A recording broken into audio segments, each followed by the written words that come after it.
बहुत खूब, बहुत खूब।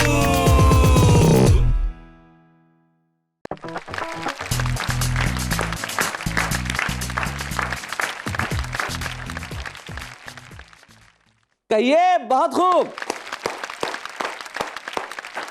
भाई कुछ लोग बड़ा कमाल के होते हैं। जैसे एक भिखारी था, वो भगवान के मंदिर के बाहर बैठा और जो भी लोग निकल रहे थे उनसे कह रहा था कुछ दीजिए साहब, 2 रुपया दे दीजिए भूखे को। किसी ने अठन्नी तक नहीं डाली। थक हार के वो एक चर्च के बाहर चला गया कि यहाँ कुछ बंदे निकलेंगे, वो कुछ देंगे। उन्होंने भी कुछ नहीं दिया। सारे धर्म स्थलों पे चला गया लेकिन कहीं कुछ नहीं मिला। अंत में थक हार के एक शराब खाने एक बार के बाहर आके बैठ गया। वहां से निकलने वाला हर व्यक्ति, भिखारी ने कुछ भी नहीं मांगा लेकिन कोई 100 रुपए दे रहा था, कोई 500 दे रहा था, कोई 50 रुपए का नोट फेंक रहा था। भिखारी ने भी ऊपर देखा और बोला, यार भगवान तू भी बहुत गजब की चीज है यार, रहता कहाँ और एड्रेस कहाँ का देता है। लेकिन कुछ लोग जो होते हैं उनके दिलों में सही चीजें ही रहती है, उनका पता भी ठीक है और चीजें भी सही है। वो हमारे कवि मित्र, क्योंकि उनके दिल में बसती है कविता और शायरी। आइए मिलते हैं उनसे। हमारे साथ है मुंबई के हरीशचंद्र। नमस्ते हरीश जी, कैसे हैं आप? ठीक है सर। स्वागत है आपका। आपका साथ देने के लिए आ रही है भोपाल की लता स्वरांजलि।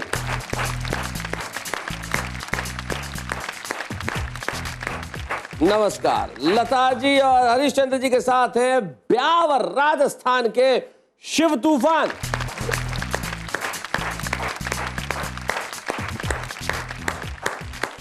तो आप तीनों का इस कार्यक्रम में स्वागत है। चलिए एक बार आप मेरे साथ मिलकर कहिए बहुत खूब, बहुत खूब। शिव तूफान, लता स्वरांजलि और हरीशचंद्र जी, 3 कवि हमारे साथ हैं। शिव तूफान ब्यावर से है, लता स्वरांजलि भोपाल से है। हरीशचंद्र जी आप मुंबई में बहुत वर्षों से रहते हैं लेकिन मूलतः कहाँ के हैं? मुजफ्फरपुर। मुजफ्फरपुर प्रॉपर से है या आसपास किसी जगह से? प्रॉपर। वाह, मुजफ्फरपुर से, बिहार से आप मुंबई आए और आपके गीतों ने धूम मचाई। तो हम चाहते हैं सबसे पहले आज भोजपुरी बयार के सेगमेंट में हम सुने एक शानदार सा चुहलबाजी का गीत। हरीशचंद्र जी।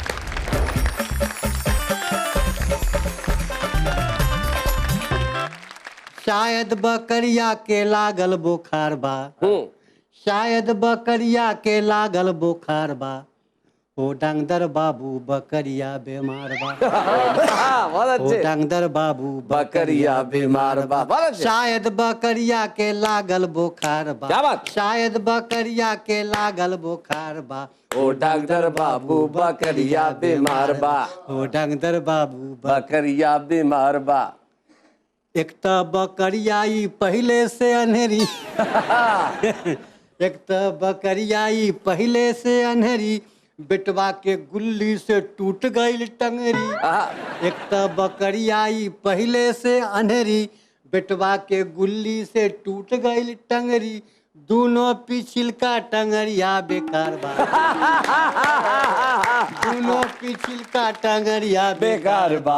ओ डांगदर बाबू बकरिया बीमार ओ बा। शैलेश बाबू बकरिया बीमार बा। ओ डांगदर बाबू बकरिया बीमार बा। ओ डांगदर बाबू बकरिया बीमार बा। 100 से भी ऊपर बुखार 3-4 बा। अच्छा, 100 से भी ऊपर बुखार 3-4 बा। भाई क्या उपमा है, बहुत बढ़िया। 103 डिग्री। 100 से भी ऊपर बुखार 3-4 बा। ओ डांगदर बाबू बकरिया बीमार बा। ओ डांगदर बाबू बकरिया बीमार बा। बिक गईल बाड़ी झाड़ी, बिक गईल गहना। क्या बात कर रही है? बिक गईल बाड़ी झाड़ी, बिक गईल गहना, आ एकरा बीमारी में खेत पड़ल भरना। टोला परोसा के सिर पर उधार बा। टोला परोसा के सिर पर उधार बा। ओ डॉक्टर बाबू बकरिया बीमार बा। ओ डांगदर बाबू बकरिया बीमार बा। ओ डांगदर बाबू बकरिया बीमार बा। ओ डांगदर बाबू तनी देखी तो बड़ा बीमार बा हमार बकरी। ओ डांगदर बाबू शैलेश बाबू तनी देखी। क्या बात है, बहुत बढ़िया। भाई हरीशचंद्र जी बहुत अच्छे। आपकी सहजता को हम प्रणाम करते हैं। बहुत बढ़िया जिस ढंग से, और ये जो हमारे भारतीय गांवों की सहजता है, बकरी को उठा के डॉक्टर के पास चले गए, भाई ये बीमार है, इसे जरा देख लो। क्या बात है। यही तो वो देश है जहाँ पे हर चीज से इतनी मोहब्बत की जाती है कि पूछिए मत। हम नदी को पूछते हैं, हम वृक्ष को पूछते हैं, हम जानवरों को पूजते हैं, जिस देश में हर चीज को पूजा जाता हो। क्या बात है उस मुल्क की। और कविता को तो हम पूजते ही हैं, हमारी साहित्य, हमारी संस्कृति। लौटते हैं ब्रेक के बाद, बहुत खुश।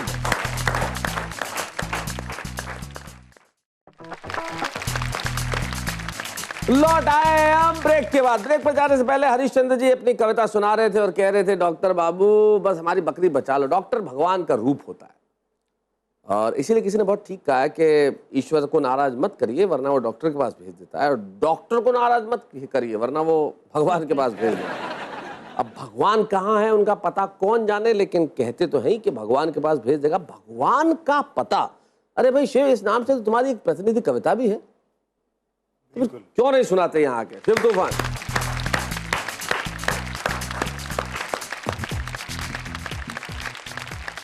शैलेश भाई, एक बहुत बड़ी जिम्मेदारी आपने मेरे छोटे से कंधों पे डाली है। बहुत बड़ा सवाल है कि इस दुनिया को बनाने वाला भगवान कहाँ है। जी, बड़ा सवाल, छोटा सा जवाब, कलमकार का जवाब देखिएगा कि भगवान तुम्हें जमी छिपा गई या आसमान, भगवान तुम्हें जमी छिपा गई या आसमान, कहाँ हो? मैंने मंदिर, मस्जिद, गुरुद्वारे और चर्च के पते पर तुम्हें ढेरों पत्र लिखे, पर डाकिये ने सब पत्र मुझे लौटाते हुए कहा, तुम्हारे भगवान मुझे कहीं नहीं दिखे। क्या बात है, बहुत अच्छे। डाकिये ने कहा, तुम्हारे भगवान का कोई और पता है? मैंने सिर झुका के कहा, नहीं, फिर तो शायद वो लापता है। वाह। तभी एक वयोवृद्ध श्वेत केशधारी बात काटते हुए हमारी महाभारत के अंदाज में बोला, मैं समय हूं, तुम्हारी पीड़ा पहचानता हूं, और भगवान का पता सिर्फ मैं जानता हूं। अच्छा। यूं तो उनका पता अंतरात्मा के मेल में है, लेकिन आजकल भगवान जेल में है। भगवान जेल में है? क्या कोई अपराध करते हैं भगवान भी? उसने कहा, क्यों नहीं, भगवान का अपराध है ये आदमी। वाह वाह वाह वाह, बहुत बढ़िया, बहुत अच्छे, बहुत बढ़िया। भगवान का अपराध है ये आदमी। तर्क के ताने मत बुनो, जो कुछ मैं कहना चाहता हूं उसे ध्यान से सुनो। आज से कई साल पहले न्याय की देते हुए दुहाई जानवरों की एक टोली ये कहते हुए भगवान की अदालत में आई कि जज मिलॉर्ड, हम आपकी अदालत में आए हैं होके लाचार। इन आदमियों ने हमारा सब कुछ छीन लिया है, जाति, धर्म, नाम और संस्कार। क्या बात है, बहुत अच्छे। इनको इनकी इंसानियत से मिलवाइए, और जानवर होना सिर्फ हमारा अधिकार है, हमें वापस दिलवाइए। बहुत अच्छे, बहुत बढ़िया, बहुत बढ़िया। जानवर होना सिर्फ हमारा अधिकार है, हमें वापस दिलवाइए। हमारा सब कुछ स्वाह है, प्रमाण के रूप में कुछ गवाह हैं। तो सबसे पहले अदालत के कटघरे में एक कुत्ता नजर आया।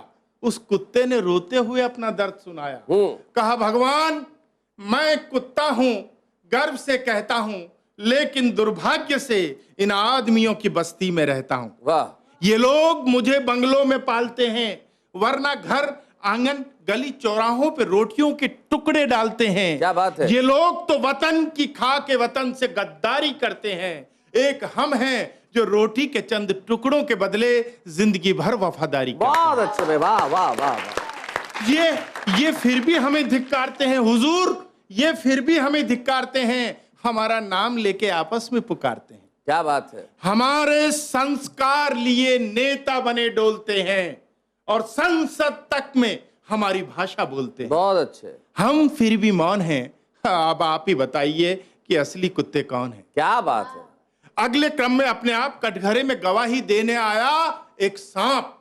बोला, हुजूर, मैं काला जरूर हूं तन से, लेकिन अधिक नहीं हूं इन आदमियों के मन से। वाह। केवल एक बूंद जहर के कारण अगर हम जहरीले कहलाते हैं, तो यह आदमी कौन है जो पूरे देश और समाज में सांप्रदायिकता का जहर फैलाते हैं। वाह वाह वाह। इस देश की युवा पीढ़ी को चरस, गांजा, अफीम और हेरोइन पिलाते हैं। फर्क सिर्फ इतना है कि हम बाम्बी में और ये बंगलों में बसता है। क्या बात है। वरना इतिहास गवाह है कि सांप से अधिक तो आदमी ही आदमी को डसता है। बहुत अच्छे। आज ये फैसला करिए आप कि क्या अब भी हम ही हैं सांप। इस तरह एक एक करके सबने अपनी व्यथा सुनाई, और जब अंतिम फैसले की घड़ी आई तो भगवान ने शर्म से सिर झुकाते हुए कहा, सचमुच ये आदमी भरोसे के काबिल नहीं रहा। क्या बात है। इतिहास में नहीं हुआ होगा ऐसा फैसला सुना रहा हूं, और आदमी बनाने के अपराध में मैं खुद जेल जा रहा हूं। क्या बात है, वाह वाह वाह, बहुत बढ़िया। उस दिन से भगवान जेल में है, लेकिन ये दुनिया मगन अपने खेल में है।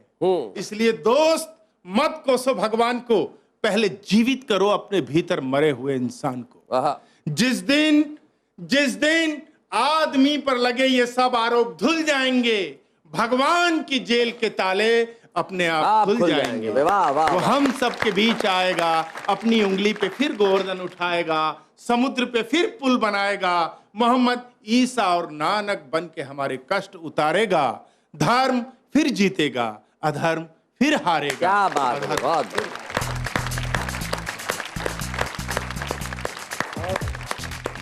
बहुत बढ़िया, बहुत बढ़िया। भगवान का पता है एक अद्भुत व्यंग रचना।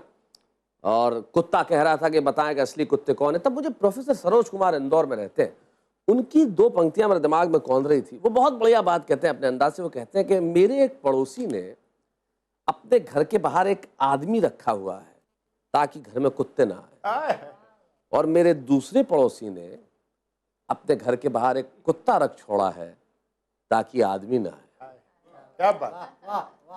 और वो कहते हैं कि मेरे घर में न कुत्ता है ना आदमी, इसलिए कोई नहीं घुसा है, क्योंकि लोगों ने सोचा होगा कि उसके घर में क्या घुसना जिसकी इतनी भी औकात नहीं है कि वो आदमी रख सके या कुत्ता। ये हमारी सही सच्चाई है, और ऐसी सच्चाई से हम रूबरू होंगे ब्रेक के बाद। बहुत खूब।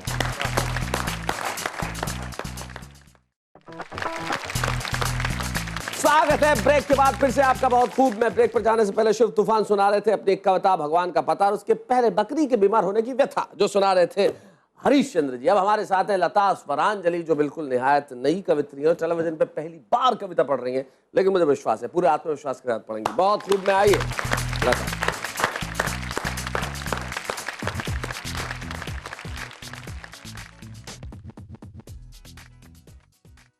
शैलेश जी अभी आदमी और कुत्ते की व्यथा बता रहे थे। चार पंक्तियां मुझे याद आती हैं, वो पढ़ती हूँ गीत पढ़ने से पहले।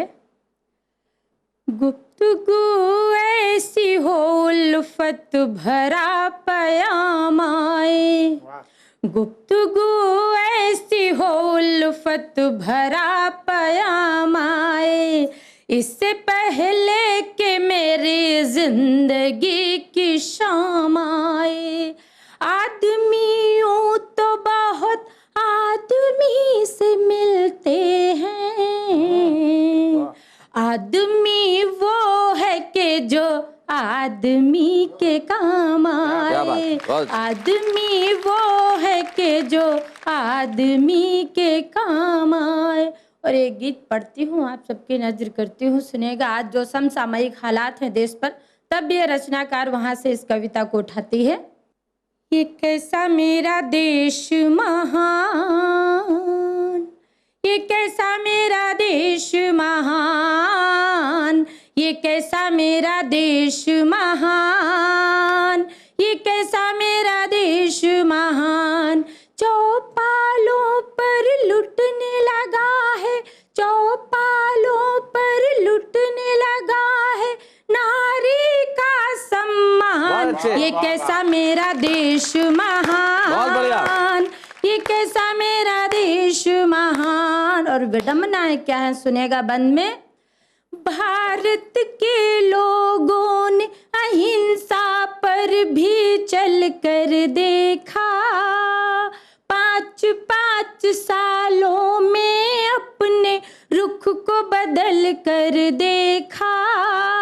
जो आया उसने कर डाला, जो आया उसने कर डाला भारत का कल्याण। ये कैसा मेरा देश महान, ये कैसा मेरा देश महान। और बंद रखते हो सुनेगा। निस दिन कांड हुआ करते हैं भारत की धरती पर, सामूहिक परिवार मर रहे जहर का प्याला पीकर, फिर भी गरीबों की हालत से, फिर भी गरीबों की हालत से दिल्ली है अनजान। ये कैसा मेरा देश महान, ये कैसा मेरा देश महान।